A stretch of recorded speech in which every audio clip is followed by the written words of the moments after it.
আমরা সবাই যেন একটা দৌড়ের মধ্যে আছি, কিন্তু কখনো কি আমরা একটু থেমে ভেবে দেখেছি যে এই দৌড়টা আসলে কিসের জন্য?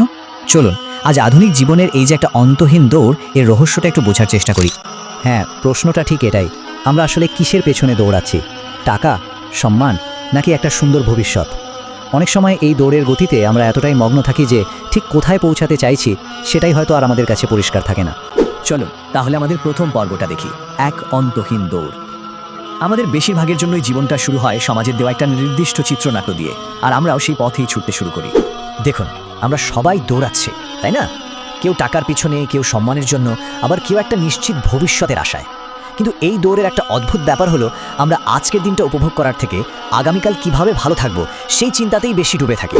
আমাদেরকে তো ছোটবেলা থেকেই ধাপে ধাপে জীবনের পথটা দেখিয়ে দেওয়া হয়। ভালো করে পড়ো, তাহলে বড় হতে পারবে।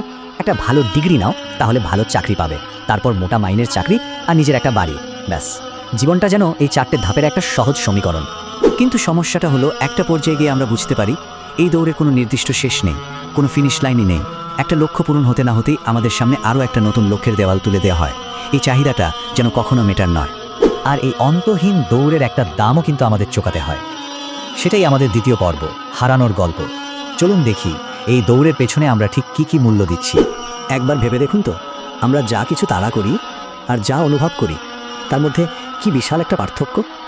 সোশ্যাল মিডিয়া অন্যদের সাজানো গোছানো জীবন দেখে নিজেদের অভাবগুলো আরও বড় হয়ে ওঠে।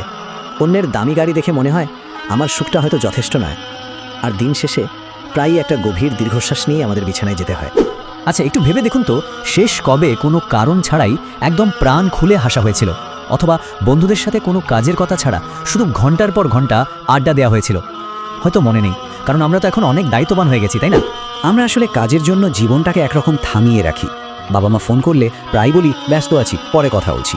সন্তানের জন্য সম্পদ গড়ি, কিন্তু তাদের সাথে কাটানোর মতো সুন্দর স্মৃতি গড়তে বেমালুম ভুলে যাই। এই যে আমরা পরিবারকে বলি পরে কথা বলছি, এই পরে শব্দটাই হলো আমাদের আলোচনার তৃতীয় অংশ। এটা আসলে একটা মরীচিকার মতো, এক ধরনের প্রতারণা যা আমাদের এই দৌড়ের মধ্যে আটকে রাখে। এই পরে বা তারপর শব্দটা আসলেই একটা মরীচিকার মতো। আমরা ভাবি এই প্রজেক্টটা শেষ হোক, তারপর একটু শান্তিতে ঘুমাবো, এই মাসটা যাক, তারপর পরিবারকে সময় দেব। কিন্তু যতই এর দিকে এগোনো যায়, এটা ততই দূরে সরে যায়। আমরা আমাদের জীবনের সেরা সময়গুলো বিসর্জন দিচ্ছি এমন একটা ভবিষ্যতের আশায়, যে সময়টা আদৌ আমাদের জীবনে আসবে কিনা তার কোনো নিশ্চয়তা নেই। এটা জীবনের সবচেয়ে বড় ঝুঁকিগুলোর একটা। বেশ কিছুক্ষণ তো আমরা সমস্যাটা নিয়ে কথা বললাম। এবার বোধহয় সময় এসেছে একটু থামার, আয়নার সামনে দাঁড়ানোর। এটা হলো আমাদের চতুর্থ পর্ব, সত্যের মুখোমুখি হওয়ার মুহূর্ত। আজ আয়নার সামনে দাঁড়ালে হয়তো ওই ক্লান্ত চোখ দুটো দেখা যাবে।